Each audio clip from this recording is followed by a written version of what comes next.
Hola, ¿qué tal? Buenas tardes. Bienvenido a Auditorio de Radio Zacatecas. Estamos transmitiendo en vivo desde cabina, aquí en las instalaciones de CISART, en Radio Zacatecas. Es un gusto transmitir con ustedes otro fragmento de la gran conversación que existe entre el psicoanálisis y la civilización. Y está en cabina con nosotros Verónica Ruiz. Hola, ¿qué tal, auditorio? Buenas tardes. Buenas tardes, Aldo. Sí, así es. Bueno, pues la semana pasada estuvimos dedicando el programa al tema del niño.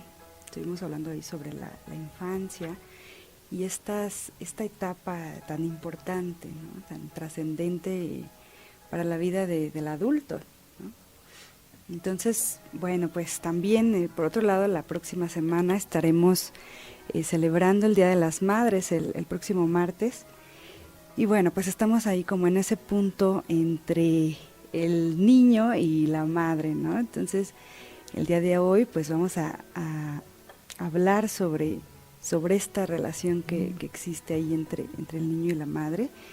Y bueno, pues, ¿qué es lo que el psicoanálisis, pues, dice, ha descubierto sobre esta relación, Aldo? Exactamente, estamos entonces literalmente entre el niño y la madre, ¿no? Y hay muchas cosas que se han descubierto y que se han formalizado, sobre todo aún más ya con la orientación lacaniana, con la enseñanza de Jacques Lacan, a propósito de esta relación, donde, bueno, antes que nada hay que decir que se trata de la madre, sobre todo de la madre en términos ya simbólicos, imaginarios, ¿no? La orientación lacaniana, ya hablamos más bien del otro materno, ese lugar del otro materno que ahora sí puede ser ocupado ya sea por la madre biológica o por la madre adoptiva o por la abuela o por el abuelo, por el padre, pero es esa función del otro materno que es el que se encarga eh, básicamente de adoptar y de inducir a lo que en ese momento sería como que el cachorro humano, inducirlo a la vida del ser humano, a la vida del hablante ser, ¿no? Este mundo en el que habitamos y que construimos, que está hecho a partir de la lengua, de las leyes del significante. Ya nos dice Lacan, no hay más leyes que las leyes del significante, y eso lo podemos llevar a dimensiones muy amplias, como que si no es a través de las leyes de la lengua, el significante, el significado, no hay otro tipo de leyes físicas, leyes matemáticas, leyes químicas, porque todas ellas están hechas también ya de lengua, de letras, ¿no? Cómo nombramos el macrocosmos, el microcosmos, ya está siendo nombrado esto desde nuestro carácter de ser hablantes seres, ¿no? O parla letras. Y para esto entonces la lengua materna, digamos que sería esa lengua del otro materno, tal cual el discurso de la madre, o de la función materna, el que va a recibir y va finalmente a acoger y a atravesar el, el cuerpo, el alma, digamos, del recién nacido, del bebé. O sea, ya Freud también nos recuerda que el ser humano, este cachorro, tiene la característica de nacer prematuramente. O sea, no es que nazca a los 6 meses, sino que cuando nace, a los 9 meses, de todas maneras requiere de un cuidado extra, prolongado, para que pueda terminar de madurar este cachorro y finalmente, ahora sí, hablar, convertirse en un ser hablante y finalmente, supuestamente, independizarse, hacerse uno, hacerse propio. Pero en ese inter, hombres y mujeres, ambos sexos, es decir, todos, no las tenemos que ver con ese otro materno. Es fundamental, ¿no? Va a dejar, digamos, una marca que podríamos incluso elevar a nivel de como una especie de trauma en el ser humano y constituyente, mejor dicho. ¿Sí? Y es de lo que quisiera hoy hablar más. O sea, la relación que tiene este cachorro prematuro, dependiente, ¿no? Impotente, que lo habita finalmente una serie de sensaciones en su cuerpo, en su relación con el mundo exterior, pero está, digamos, invadido también por estímulos que finalmente le van a estar provocando o le van a estar amenazando su estabilidad o su armonía. Entonces, el bebé es un sujeto que está ahí muy amenazado por estos estímulos que le van a producir displacer, desde el mismo hambre hasta las condiciones físicas externas, las enfermedades, etcétera. Y va a depender absolutamente del cuidado de ese otro, que repito, llamamos otro materno. Entonces la marca es la siguiente. Si ese otro materno no tiene esos cuidados con el bebé, este bebé muere. La marca es que no solamente el bebé va a requerir del alimento, el biberón, el calor, ¿sí? el hogar finalmente, sino que sobre todo, digamos, eso lo experimenta el bebé, va a requerir del amor de ese otro materno. Porque sin el amor de ese otro materno no hay biberón, no hay medicamento, no hay calor, no hay nada. No están las acciones específicas que necesita ese bebé para sobrevivir. Entonces, el trauma, digamos, que es que se subordina las necesidades de los objetos primarios, principales, básicos, vitales. No solamente necesita estos, sino necesita el favor, por así decir, la voluntad de ese otro materno para que me los haga llegar y me los haga sentir. Ese trauma es muy generalizado. Digamos que el ser humano tiene que curarse de eso. Uh-huh. Es gran parte de la tesis que hace Freud en el malestar en la cultura.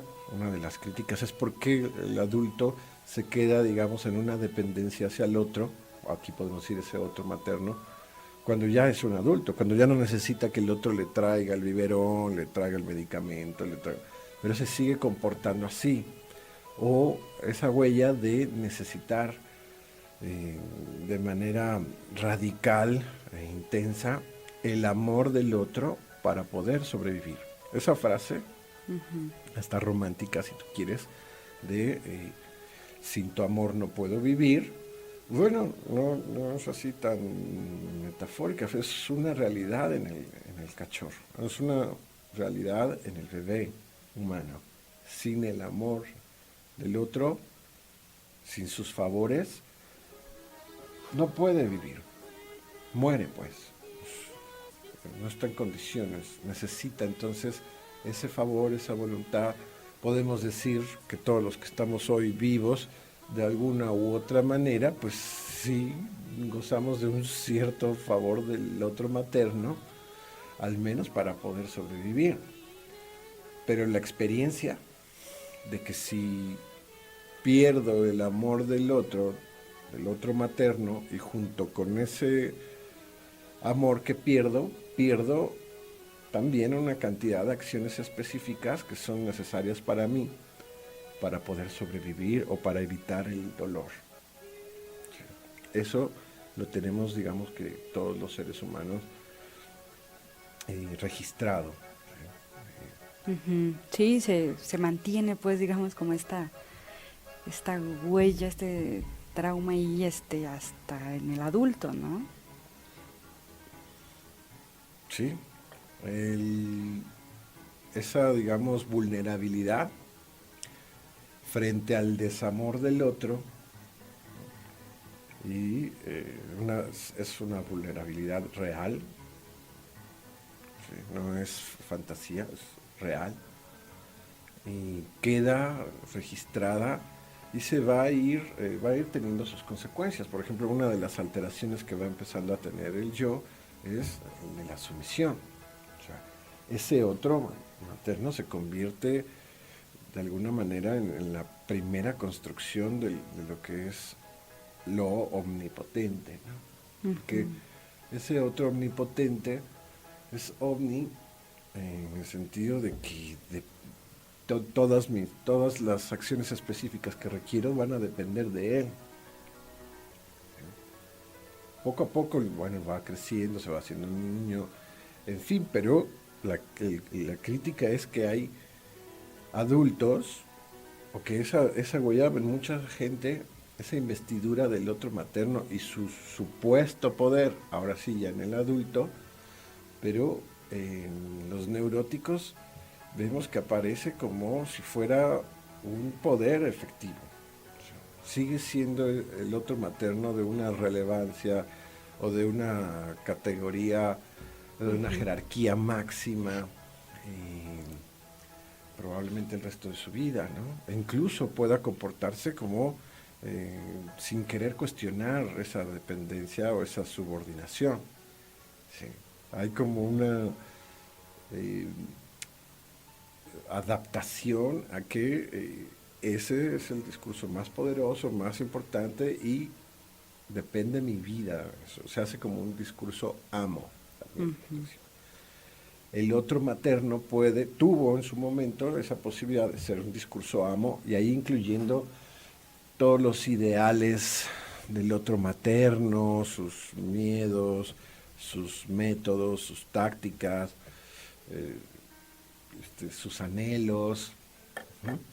Pero como están viniendo de un lugar que es así de importante y así de poderoso, se va haciendo un discurso que lo podemos elevar al discurso del amo. Es el discurso de la ley. ¿Sí? Pues, por ejemplo, si no, cuando el otro materno dice, si no haces esto, este, pierdes mi amor y a ver cómo te las ves, ¿no? De hecho, es una manera en cómo se educa también a los Sí, niños. esa amenaza ahí de quitarles, ¿no? De perder ahí la voluntad, ¿no? El amor, el don. Y entonces ahí el niño pues entra bajo esa amenaza, pues digamos que Sí. se alinea, ¿no? Exacto, la angustia que entra el niño ante la pérdida del amor del otro materno, pues también es una angustia real. No es nada más que Ujú. ya no me va a dejar ya me va a dejar de querer, sino que si me deja de querer, pierdo el don, pierdo los favores, pierdo estas acciones específicas que al menos cuando era bebé eran absolutamente indispensables y no le quedaba al bebé otra más que apostar porque le acercaran o le hicieran todos esos favores. Ya Ujú. va creciendo, lo van educando, pero sigue funcionando porque se queda, digamos, en el inconsciente de manera atemporal. Sigue operando ya en la vida del adulto, ¿no? Con los Sí, otros. Incluso ahí como en esta cuestión como del el otro responsable de mí o el otro que tiene ahí como una cierta responsabilidad sobre mí, ¿no? Que, que digamos ahí bajo esta idea de esto prematuro o este adulto que se queda ahí como en una posición como más infantil, eh, pero que también, ¿no? Ahí delegarle al otro a veces ciertas responsabilidades que ya le son propias, ¿no? Que ya tendría que hacerse cargo, pero que queda ahí como un poco enganchado. Queda registrado el peso del discurso del amo, digamos, a través del otro materno, queda registrado. Podemos hacerlo aquí con los radioescuchas, ¿no? ¿Qué pasa? ¿Qué fibras inconscientes les mueve cuando escuchan una frase así como tu madre te va a dejar de querer? ¿Sí? Tu madre te va a dejar de querer, inconscientemente eso está asociado a una amenaza, a un riesgo, a un cierto peligro. Nos piden un corte y regresamos. Bueno, pues continuamos con este tema. Decíamos entonces que en estas primeras etapas del bebé, pues tiene ahí una absoluta dependencia, ¿no? Depende del amor ahí de su madre para poder sobrevivir, pero decíamos cómo esta dependencia del amor del otro como que se mantiene, ¿no? Ya en la vida adulta hay ahí como una cierta dependencia ahí al amor del otro para poder resolver ciertas cosas. ¿No? Esa dependencia aparece sobre todo a nivel del miedo. Hay una esa dependencia, o sea, aparece sobre todo a nivel del miedo. El miedo de ya no recibir los favores del otro, ¿no? Tiene su base, por supuesto, en este otro materno, pero también en la cultura, cuando hablamos del otro, del gran otro todopoderoso, tiene su mejor ejemplo en este otro materno, ¿no? Del cual dependía finalmente lo que iba a suceder y lo que no. ¿Sí? Cuando hablamos del otro materno también relacionado a lo divino, o la divinidad de la madre, apelamos sobre todo a esos poderes, ¿no? Del cual dependemos, ¿no? Entonces, está en ese sentido justificado el miedo, ¿no? Y para amortiguar o calmar ese miedo, el ser humano está dispuesto a negociar con el otro. Entonces, la negociación con el otro materno o con el otro el gran otro todopoderoso tiene como modelo natural la relación entre el niño y la madre. O sea que ese otro materno efectivamente existió para el bebé. ¿Sí? Decimos ahora en ciertas religiones, bueno, se puede rezar, se puede negociar, se puede pedir esos favores del otro, de cuál generalmente dependen nuestra vida o nuestro bienestar, ¿no es así? Es el mismo esquema. Y hay ahora en el neurótico, en el adulto, por supuesto que sigue vigente esa relación divinizada que tienen con las madres, ¿no? Freud lo va a criticar porque le vas a decir a ese hombre que finalmente es un tanto ilusorio ese miedo que tiene, ¿no? Es como ahora tú adulto puedes hacerte cargo de ti, no depende tu destino del favor o el no favor del otro materno. Pero si te fijas, como Freud nos lo explica también, ahí mismo está ese modelo de la relación amorosa. Exactamente. En una relación amorosa también se juega todo el tiempo la amenaza de perder el amor del otro, ¿no? Sí, y de muerte, ¿no? De si la pierdo, si lo pierdo, puedo venir ahí la amenaza como casi como si estuviera en riesgo la vida, ¿no? La vida misma. Así se siente, ¿no? Así se escribe, o sea, hay literatura al respecto, poesía, ¿no? Pero es así, es una angustia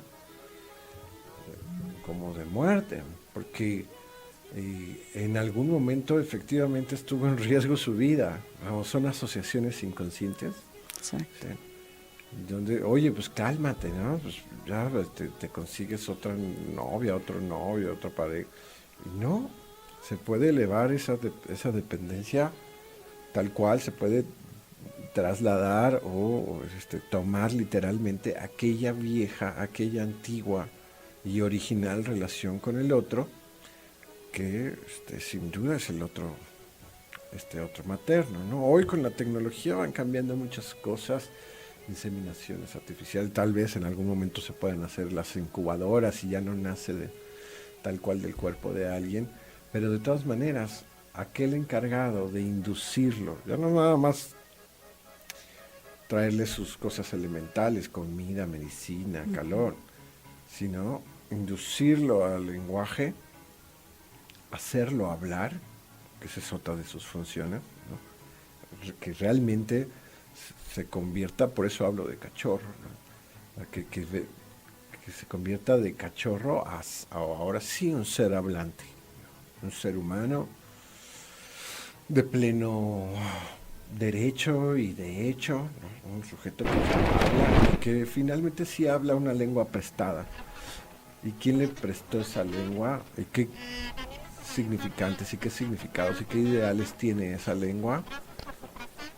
Son de un otro, ¿no? Son los de la madre, que a su vez se los heredaron y así finalmente junto con la lengua materna y esta dinámica vamos heredando también las neurosis propias de la lengua del otro materno. Ese es un extra, pues. Pero independientemente de cuáles sean esos ideales, a nivel estructural, lo que se cumple en todos los casos, pensemos en madres buenas, madres malas, madres más o menos, cariñosas, no tanto. En todos los casos se cumple la cristalización de la dependencia del otro. Así que no se sienta mal, es básicamente normal o lógico que se pueda sentir eso, pero sí nos lleva a reflexionar, ¿no? Que finalmente hay como una renuncia a la adultez, ¿no? O sea, se resigna el devenir adulto, independiente, responsable de sí, para preservar aquella antigua y original relación que tenemos con el otro materno. Pero ese es otro tema. Ya ahora sí ver, digamos que la herencia de la neurosis del el otro materno es como que un asunto ya secundario, ¿no? De lo que sí nos tenemos que curar, o al menos es una de las apuestas freudianas, de las ilusiones incluso freudianas, es de que el hombre cada vez se haga más responsable de sí, ¿no? Y no esté pidiéndole tantas cosas o no sea tan dependiente del otro, ¿no? Sino, porque ahí se queda, digamos, ese infantilismo al que te referías, ¿no? Incubado, y realmente lo restringe en sus formas de goce, en sus potencias de deseo, ¿no? Porque al final hay un amo ahí que va a estar decidiendo que sí y que no. Yo creo que la próxima semana nos va a dar oportunidad de hablar más de este tipo de cosas, pero efectivamente cuando ese otro materno tiene categoría de amo, puede determinar tu vida amorosa, tu academia, tu profesión, tu estilo de vida. Entonces, ahí donde pensamos que libremente escogemos un estilo de vida, hay que ver qué tanto eso ya está escogido por ese otro original omnipotente del cual solemos depender hasta grandes edades en el adulto. Se nos acabó el tiempo, auditorio, les agradecemos su escucha y los invitamos a sintonizarnos la próxima semana. Hasta la próxima, buenas noches.